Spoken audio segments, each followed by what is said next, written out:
इल्म हासिल कीजिए, चाहिए तुमको सवेरा।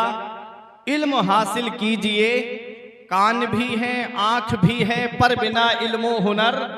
कान भी है आंख भी है पर बिना इल्मो हुनर।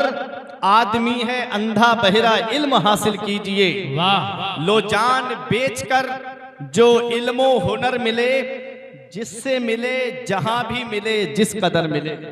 बेशक यही है आरजू तालीम कुरान आम हो जाए, हर एक परचम से ऊंचा परचमे इस्लाम हो जाए। सदा ईमा की शम्मा की हिफाजत करते रहते हैं, सदा ईमा की शम्मा की हिफाजत करते रहते हैं। सिपाही सरहदों पर भी इबादत करते रहते हैं, और हवा भी उनके कच्चे घर से आहिस्ता गुजरती है। दिए की रोशनी में जो तिलावत करते रहते हैं, क्या बात है भाई। हवा भी उनके कच्चे घर से आहिस्ता गुजरती है। दिए की रोशनी में जो तिलावत करते रहते हैं। क्या बात। हजरात, मैंने कुरान मुकद्दस की जिस आयत करीमा की तिलावत करने का शरफ हासिल किया, तमाम लोगों की तवज्जो। अल्लाह कुरान में इरशाद फरमाता है, इक़रा पढ़िए। रब ने फरमाया इक़रा पढ़िए। आज आप अपने हालात का जायजा लें। जिस कौम के पैगंबर के ऊपर सबसे पहली वही नाजिल हुई, तो सबसे पहले नमाज का हुक्म नहीं दिया। होना तो ये चाहिए था कि इबादत में सबसे अहम इबादत नमाज है। अल्लाह फरमाता अकीमुस सलात, नमाज कायम रखो। नमाज का पहले हुक्म नहीं आया। होना यह चाहिए था कि नमाज के बाद रोजे का हुक्म है। होना तो यह चाहिए था कि रब इरशाद फरमाता, या अय्युहल लजीना आमनू कुतिबा अलैकुमुस सियाम कमा कुतिबा अलल लजीना मिन क़ब्लिकुम लअल्लकुम तत्तकून। पहले रोजे का भी हुक्म नहीं दिया गया, ज़कात का हुक्म भी नहीं दिया गया, हज का हुक्म भी पहले नहीं दिया गया।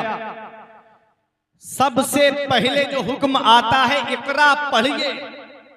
तालीम कितनी जरूरी है, शिक्षा कितनी जरूरी है, एजुकेशन कितना जरूरी है। आज सेक्टर ब्यूरो की रिपोर्ट के मुताबिक तकरीबन 95% मुसलमान तालीम याफ्ता नहीं है। वो कौम जिसके पैगंबर पे सबसे पहली वही नाजिल हुई तो पढ़ने का हुक्म दिया गया, आज वही कौम तालीम से दूर होती जा रही है। आज वही कौम जो है वो शिक्षा से दूर होती जा रही है। अफसोस होता है अपने नौजवानों पर कि आज इन नौजवानों को व्हाट्सएप चलाने से फुर्सत नहीं मिलती, इनको फेसबुक देखने से फुर्सत नहीं मिलती, इनको इंस्टाग्राम पे तस्वीरें अपलोड करने से फुर्सत नहीं मिलती। 2.5 घंटे मैच में बैठ करके वक्त गुजार देंगे, 2.5 घंटे की फिल्में बैठ करके आज मेरी कौम के नौजवान देख लेंगे, लेकिन अपने आलिम के पास जाकर के 10 मिनट कुरान की तिलावत नहीं याद करेंगे। ये हालात आज हमारी कौम के होते जा रहे हैं। फिर रोना रोया जाता है कि आज हम मुसलमान परेशान बहुत हैं। इतना याद रखना प्यारे मुसलमानों, तालीम अगर तुम्हारे पास होगी, शिक्षा तुम्हारे पास अगर होगी, कलम अगर तुम्हारे हाथ में होगा, तो तुमको कामयाब होने से कोई रोक नहीं सकता है।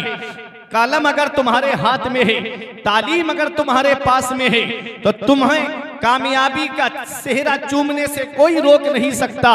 आओ मैं आपको बताता हुआ चलूं, पैगंबर इस्लाम ने जब ऐलान नबूवत फरमाया तो कितने लोग लिखना और पढ़ना जानते थे। ये उलमाए किराम तशरीफ फरमा है, 17 लोग मक्के में, पूरे मक्के में लिखना और पढ़ना जानते थे।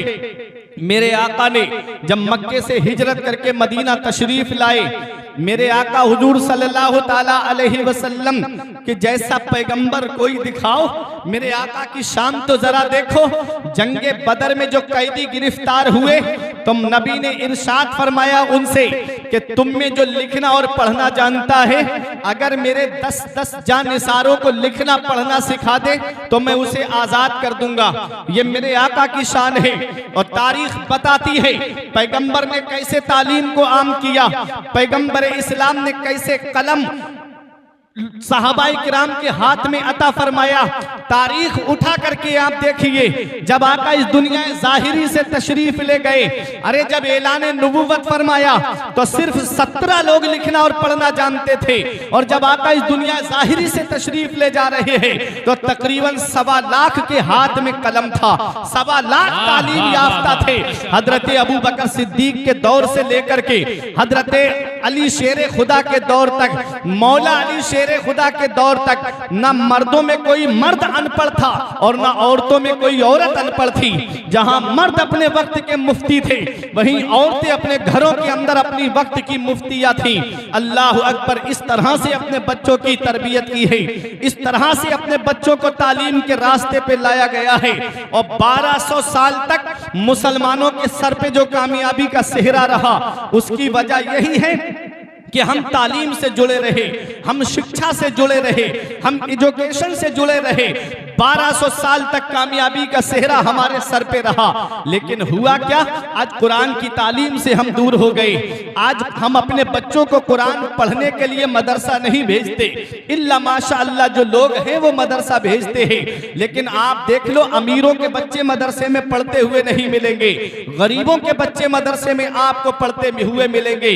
या ऐसा अमीर जिसको अल्लाह ने तौफीक दी है, जिसको अल्लाह ने ये तौफीक अता फरमाई है, जिसे दीन से मोहब्बत है, जिसे दीन से रगबत है, वो अपने बच्चों को मदरसा पढ़ने के लिए भेजते हैं। मैं बताऊं कुरान कितना जरूरी, कुरान की तालीम कितनी जरूरी है। कुरान क्या है? कुरान को अगर करा यकराओ करअन व किरातन से मुश्तक माने तो इसके माना आते हैं ऐसी किताब जिसकी बार बार तिलावत की जाए, जिसकी तिलावत कभी बंद ना हो।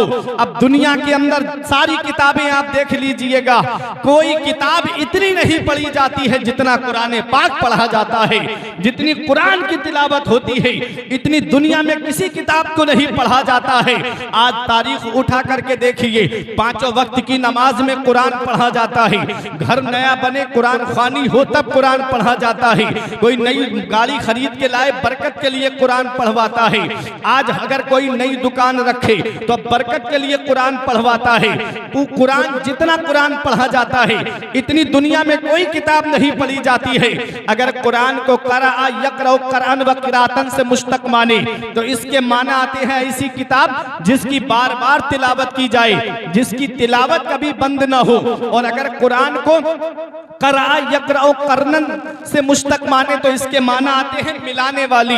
मेरे आका हुजूर सल्लल्लाहु ताला अलैहि वसल्लम ने इरशाद फरमाते हैं, कुरान अल्लाह की वो रस्सी है जिसका एक सिरा कुरान पढ़ने वाले के हाथ में होता है और दूसरा सिरा अल्लाह के दस्ते कुदरत में होता है। कुरान बंदे को मौला से मिला देता है, कुरान बंदे को परवरदिगारे आलम से मिला देता है। अल्लाह अकबर। ये हमारा कुरान है, हीरे कुरान के अंदर मौजूद है, मोती कुरान के अंदर मौजूद है, सदफ कुरान के अंदर मौजूद है, गौहर कुरान के अंदर मौजूद है। और जिस मरीज को दुनिया के डॉक्टरों ने लाइलाज कर दिया हो, उसकी शिफा भी कुरान के अंदर मौजूद है। अल्हम्दुलिल्लाह। ये पलिया कला का जलसा है, मोहल्ला माही गिरान का ये जलसा है। यहाँ पर दुनियावी तालीम से ताल्लुक रखने वाले लोग भी यहाँ बैठे हुए हैं। आज मैं सबकी तवज्जो चाहता हूँ, देखो हमारा कुरान है क्या? हर चीज का बयान कुरान के अंदर मौजूद है। इमाम गजाली का नाम आपने सुना होगा। ये इमाम गजाली जिन्होंने तसव्वुफ में भी किताबें लिखी हैं, जिन्होंने जो अपने वक्त के मुजद्दिद कहलाए जाते हैं, वो इमाम गजाली है। उनके पास में एक गैर मुस्लिम आता है, मुसलमान नहीं, उलमा की तवज्जो, गैर मुस्लिम आता है और आकर के एक सवाल करता है, ए इमाम गजाली, तुम्हारा कहना है कि कुरान के अंदर हर चीज का बयान मौजूद है। आपने फरमाया कुरान करीम की आयत करीमा भी तो शाहिद है, वला रत्बिन वला याबिसिन इल्ला फी किताबिन मुबीन। कोई खुश्क-तर चीज ऐसी नहीं जिसका जिक्र कुरान के अंदर मौजूद ना हो। वो गैर मुस्लिम कहता है। देखो, मुसलमान नहीं है बल्कि गैर मुस्लिम है। आज हम कुरान पढ़ते हैं तो रस्मी तौर पे कुरान पढ़ते हैं, किसी का इंतकाल हो जाए तब कुरान पढ़ते हैं। अगर घर में थोड़ी देर के लिए तिलावत की नीयत से बैठ गए तब हम कुरान पढ़ते हैं। और गैर मुस्लिम जब कुरान पढ़ता है तो उसमें से कुछ निकालने के लिए पढ़ता है। इमाम गजाली से गैर मुस्लिम कहता है, हुजूर आपके कुरान में दावा किया गया है कि हर हर चीज का बयान कुरान के अंदर मौजूद है। आपने फरमाया बेशक हर चीज का बयान कुरान में है। उसने कहा एक बात मुझे बताइएगा, एक मसले का जवाब आप मुझे दीजिएगा। आपने फरमाया क्या है? कहता है कि आपके कुरान के अंदर मैंने पढ़ा सितारों की चाल का जिक्र। जो आसमान में सितारे हैं वो दो तरह से चलते हैं। जो सितारे आप देखते हो, कभी कभी जब आप आंगन में लेटे हो या मकान की छत पे लेटे हो तो सितारों की तरफ गौर से देखना, तो सितारे आपको चलते हुए नजर आएंगे। कोई उल्टी चाल चलता है, कोई सीधी चाल चलता है।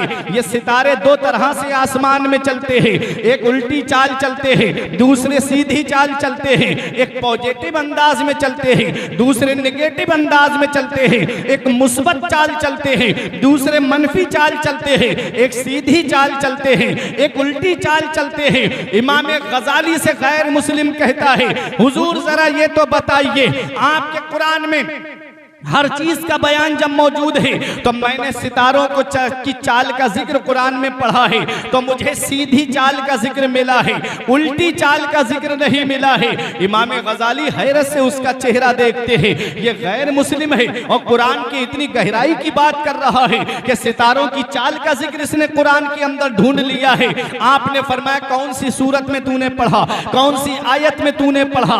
उसने कहा मैंने सूरह यासीन शरीफ की तिलावत की और उसमें मैंने इस आयत में पढ़ा कुल्लुन फी फलकिन यसबहून। हर चीज आसमान में चल रही है, हर चीज आसमान में तैर रही है, हर चीज आसमान में तैर रही है। और कहता है हुजूर सीधी चाल का जिक्र मुझे मिल गया कि आसमान में जो चीज चल रही है वो सीधी चाल चल रही है, तो सितारे भी सीधी चाल चल रहे हैं, तो सीधी चाल का जिक्र मुझे मिल गया, लेकिन उल्टी चाल का जिक्र मुझे नहीं मिला।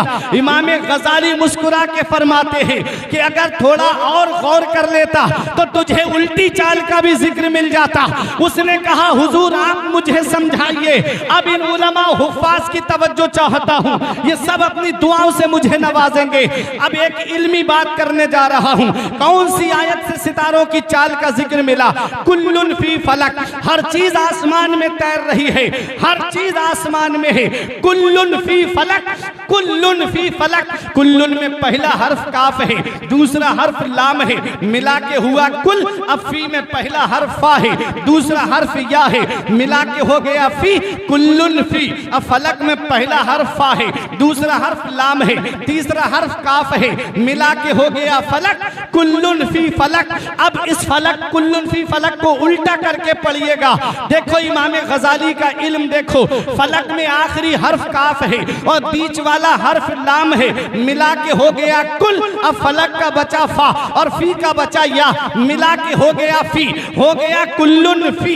अब फी का फा है और इधर लफ्ज़े कुल है और कुल का पहला हर्फ काफ था, दूसरा हर्फ लाम था और इधर लफ्ज़े फी है। अब इसको उल्टा करके पढ़िएगा तो फलक हो जाता है। अरे सीधी तरफ से पढ़ोगे तब भी कुल्लुन फी फलक है और उल्टी तरफ से पढ़ोगे तब भी कुल्लुन फी फलक है। अरे सीधी तरफ से पढ़ोगे तो सितारों की सीधी चाल का जिक्र मौजूद है और उल्टी तरफ से पढ़ोगे तो सितारों की उल्टी चाल का जिक्र। वाह वाह वाह, नारे तकबीर, नारे रिसालत, मसलके आला हजरत, जश्ने दस्तार बंदी हजरत अल्लामा फुरकान मंजरी।